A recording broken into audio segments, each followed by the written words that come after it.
वक्त थोड़ा मुश्किल है, हिम्मतें हैं थोड़ी कम। हारी हुई बाजी को तुम जो भूल जाओगे, आने वाली टक्कर से तुम जो ना घबराओगे। हिम्मत से, जोश से जो आगे बढ़ते जाओगे, तो लिख के देते हैं तुमको, तुम वर्ल्ड कप उठाओगे। अज़म जो बुलंद हो तो मुश्किलें तो आती हैं, यूं ही जिंदा दिलों में मंजिलों को पाती है।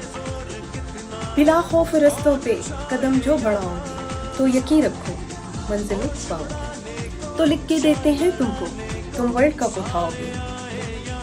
हार जीत हिस्सा है गर्चे हर एक खेल का, पूरे जोरे बाजू से जान जो लड़ाओगे।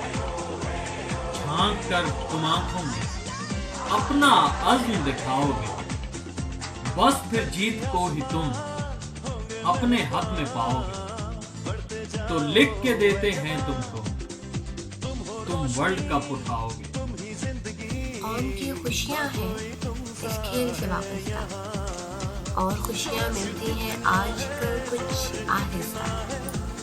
कौम की उम्मीदों को तो अपना अज़्म बनाओगे, मुस्कुराहटों की जंग में तुम जो जान लड़ाओगे। तो लिख के देते हैं तुम वर्ल्ड कप उठाओगे। Good luck, team Pakistan!